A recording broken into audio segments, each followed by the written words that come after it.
Pasuk Gimel, V'lovash hakohen midubad. The Goen should wear his vestment, which is made of linen. Umichlis evad yulbash absoro. And pants, which are made of linen, should be worn on his flesh. V'hirim es hadeshen ashtoch leish es ha'olah.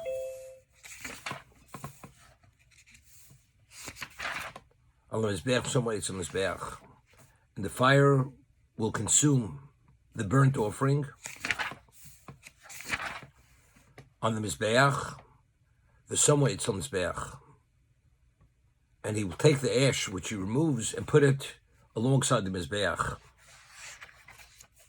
The Gemara tells us that the vestment of the Kohen has to fit according to his size, tailor-made. If the vestment is too small or too large, it's not valid.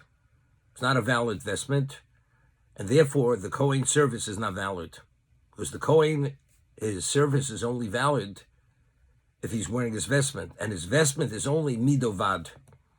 The word mido means according to his measurement. As Rashi says, midovad hiaktones umatam lo mido shidei kimidoso. It has to be according to his measurement. The vestment has to be tailor-made, that it should fit his size. It should not be too large, it should not be too small. It should fit exactly right. And also, al besoro shleidova chotzis meintayim. There should be nothing separating between the vestment and his flesh. If there's anything, if he's wearing, let's say he has a bandage on his flesh, it's not, the service is not valid, because there's something separating between the vestment and his flesh. According to what we had mentioned 2 weeks ago, the Shalach Karush, that Moshe Rabbeinu did not have to officiate in the vestment when he officiated for 7 days. Why? Because the original vestment, the intention, when Hashem created the human being, Adam, the essence of the person is his soul. The body is the vestment.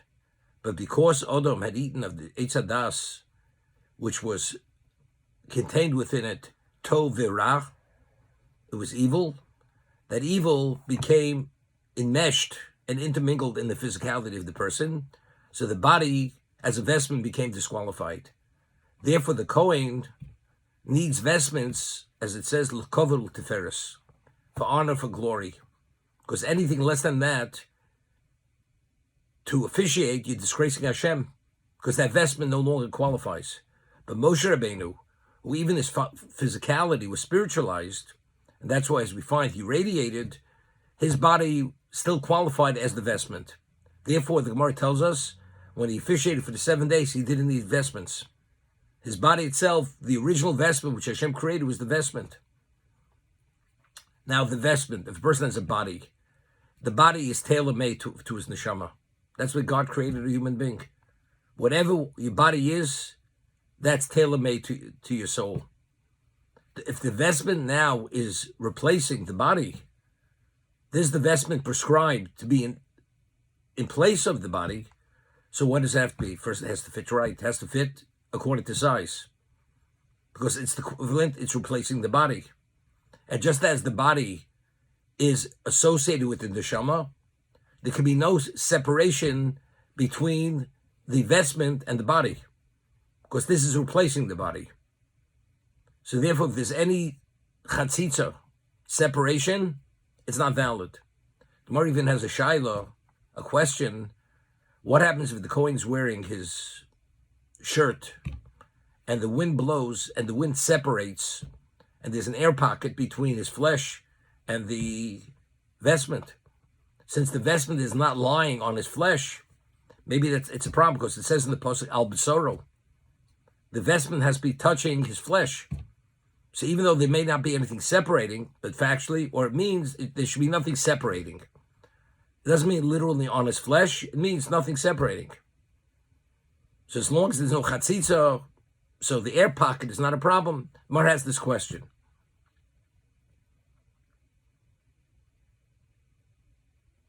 And we had mentioned that what is the body? The body is Rabach Ivorim. It's 248 parts. And as the Chofetz Chaim always brings the name of Rav Chaim Vital, who was the Talmud of the Arizal, who recorded all his writings, all the Kisvei Arizal.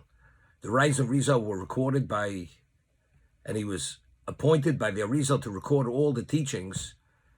The Rav Chaim Vital writes that just as there are 248 parts to the body, there are 248 components in the Nishmas Yisrael, in the Jewish soul. So when Hashem created the body, there's a corresponding factor between the body and every part of the neshama. 248 corresponds to 248 of the neshama. So when we do a mitzvah with, let's say, our hand, you give tzedakah, or you put tefillin on the upper part of your arm, or whatever you do, every mitzvah corresponds to what? To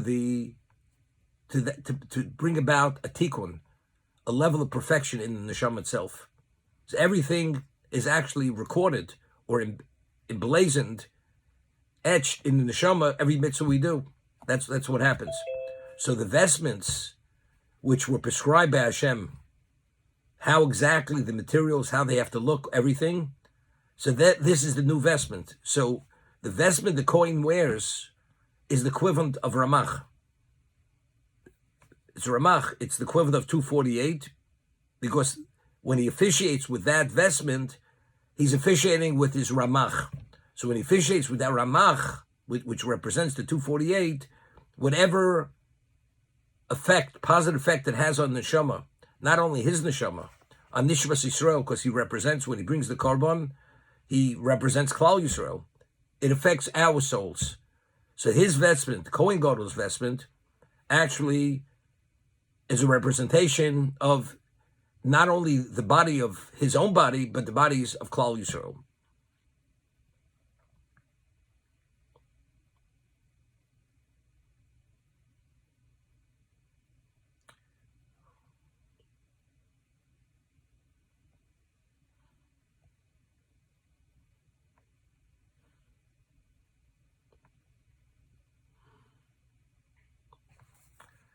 Vehirim. So Rashi cites Chazal. What's Vehirim? He removes the ash. Hayachote mole hamachto. He would take like a shovelful. Min hamucholos hapnimius, from the spent coals that were the inner part of the coals on the mizbeach. Venosno b'mizroch shel kevish. And he put it to the right side of the ramp that went up the mizbeach.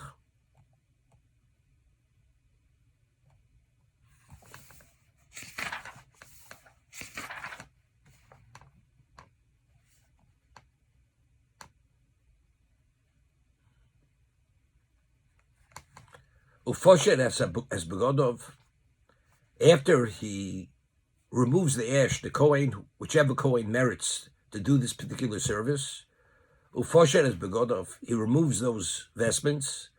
V'lovish begod macherim, he puts on other vestments. Vehirim is hadeshin el michutz lamachner. V'hotzi, he takes the deshin outside of the camp al mokum tor. When it says he removes them, and he puts on other vestments, and he takes the ash. Which ash is he taking out? We just said he puts it alongside the mizbeach. So Rashi explains, Ein zu chova. This is not an obligation that he has to. Elederech eretz. It's appropriate. Why? Shlo yislach lech botzos hadeshem begodim shu mishamish behen tomid. As he says, begodim shabishu and kedera l'rabo al yimzo ben kos l'rabo. The garments, the attire which the servant cooks for the master in the kitchen attire are not the attire that the chef serves the master when he brings the cup of wine to the master.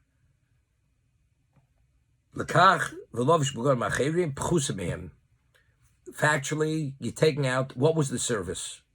The service is the Trumas Hadeshin. That's tithing the ash over the Mizbeach. What are we speaking about over here? Every day you had wood that burnt.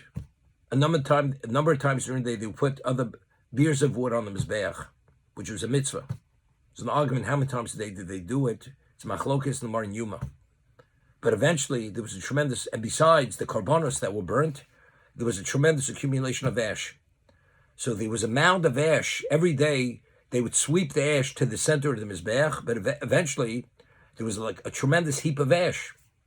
And it became almost untenable. There wasn't any room on the Mizbeach to officiate. So what did they do? They had to remove this ash. And what did they put it? What did they dispose of it? So that's what the Torah tells us. This ash, this mound of ash, it was called tafuach, like a tapuach. Tapuach is now an apple. It's round and it's like swollen high. Identically, the ash was called tafuach. So when it became cumbersome, untenable, so when the Kohen would remove the ash, he would put on other garments. Why? Because it's possible the ash would actually soil those garments. So therefore he put on lesser garments, but they were vestments.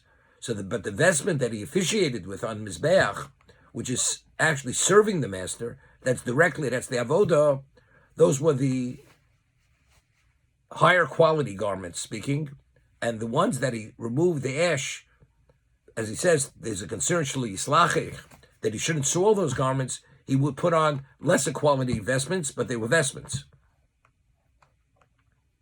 So Rashi over here says, Hotzi Sadeshin, Hatzava b'tapuach, it was gathered in this mound. There's no longer any location to officiate. That the Torah says that he would take this heap of ash outside of the machne to Mokum Tor, to a location that was pure. It's not an obligation, but to tie the ash of the Mizbeach, that was a mitzvah every day. Every day they had to take some of the ash of the karbanos and put it alongside the kevish.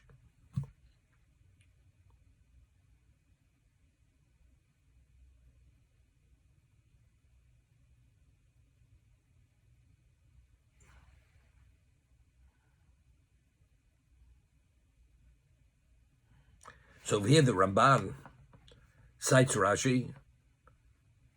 Ein ze chove el derech eretz. It's not an obligation, it's only appropriate. Shlo yilachlech begodim shu mishamish ben botzos hadeshen. He's quoting Rashi.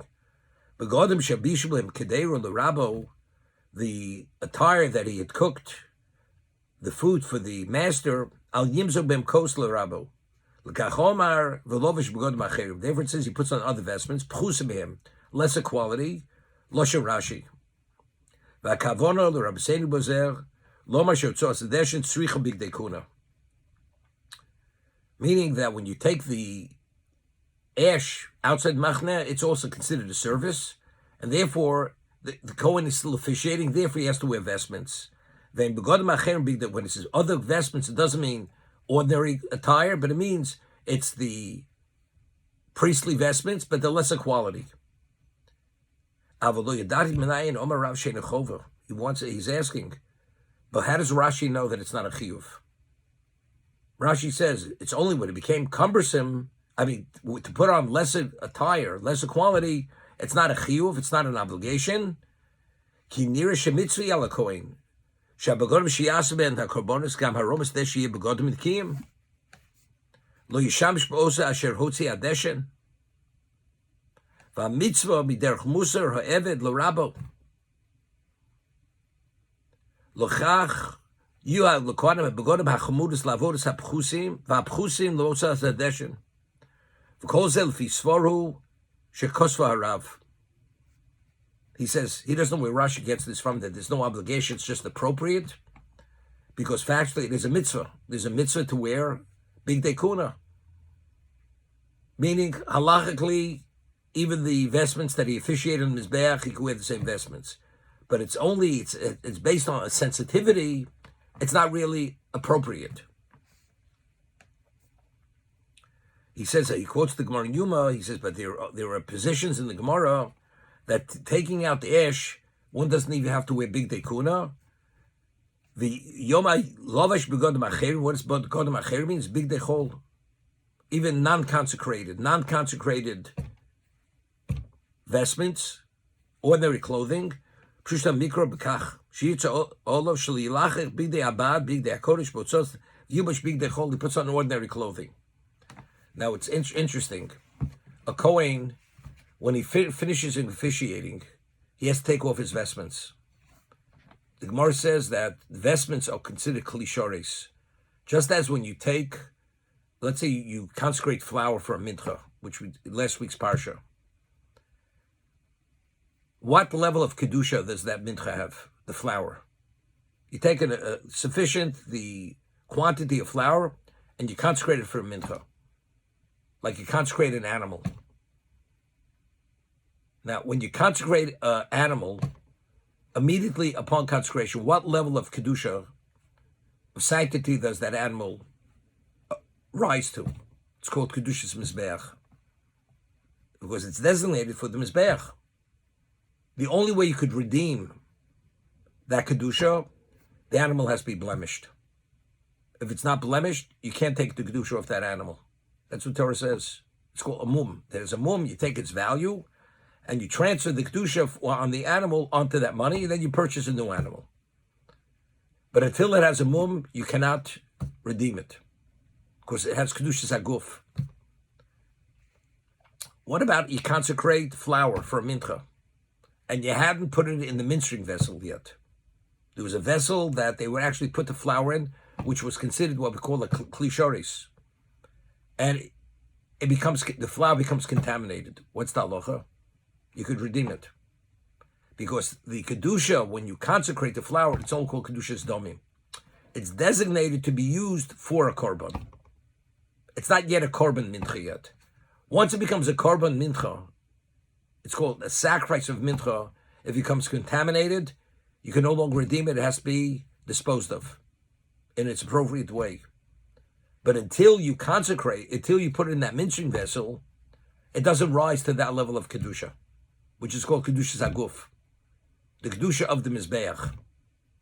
So my Rishiv Zecharim Devracha asked, why when you consecrate an animal, immediately it rises to that ultimate level, which is called kedushas mizbeach. It's sanctified for the mizbeach. And when we speak about the flour or the oil, only when you put it into the mincing vessel, only then does it assume that the most advanced level of kedusha. That's what he asked. So he explained that the Gemara speaks about when you put something in a vessel, the vessel causes it to be seen as one entity. One entity. It's called tziruf kli. The kli combines it. So therefore, an animal is an entity unto itself. Whatever the animal is, a sheep, a goat, an ox, a calf, it is an entity. When you consecrate it, the entity itself, in its essence, is qualified to be put on the mizbeach. Therefore, it assumes immediately kedushas mizbeach. The flour or the oil, there it's dependent on measure. You have to have a certain measure of flour. You have to have a certain measure of oil. So until you have the mincing vessel, which establishes that it's the right measure, when you put in there that it becomes an entity of the korban. Once it becomes the entity korban, then it rises to the level of kedushas mizbeach. So the reason I'm mentioning this, if the big day kuna, the vestments the Kohen wore, they're klishoris. So even though the Kohen himself is qualified to officiate because he's b'nei Aaron and he doesn't have a blemish, but still, you have the right flour, you have the right oil. But the Kohen himself is not qualified to officiate until he assumes that level of sanctity. As the flour has to be put into the klishoris, and the oil has to be put into that mincing vessel, which brings it to the higher level of kedusha. The big day kuna, the vestments, he's only permitted to wear them only when he's officiating. If he's not officiating, he's not permitted to wear them, because they themselves represent the ultimate level of kedusha. So if you're officiating, so the body itself of the Kohen is the equivalent of the meal offering or the oil that has to be put on the mizbech is put in that vessel. Only then does the Kohen rise to the level of kedusha. But if the Kohen is not officiating, that means he's maybe the son of Aaron. But since it's not in that capacity, he's not permitted. It's like you want to store oil in a mincing vessel, not for the sake of a korban. You're not permitted, because its function is only in the capacity to bring it that more advanced level of kedusha. The Gemara asks, so Kohen, it's impossible that he shouldn't be moil. You're not permitted to benefit from something that's consecrated. So the Kohen, the second he finishes officiating, it's impossible to take off the garment soon enough, so he's going to actually benefit from something which has the most advanced level of consecration. So the Gemara answers, Lo nitna Torah l'malchei hashoris. The Torah was not given to angels. An angel could do something literally in a blink of an eye. A human being can't act that quickly. So therefore, anything, as long as it's within reason that he takes it off, then it's not because he's benefiting. Because lo nid Torah malchei hashoris. Torah wasn't given to angels.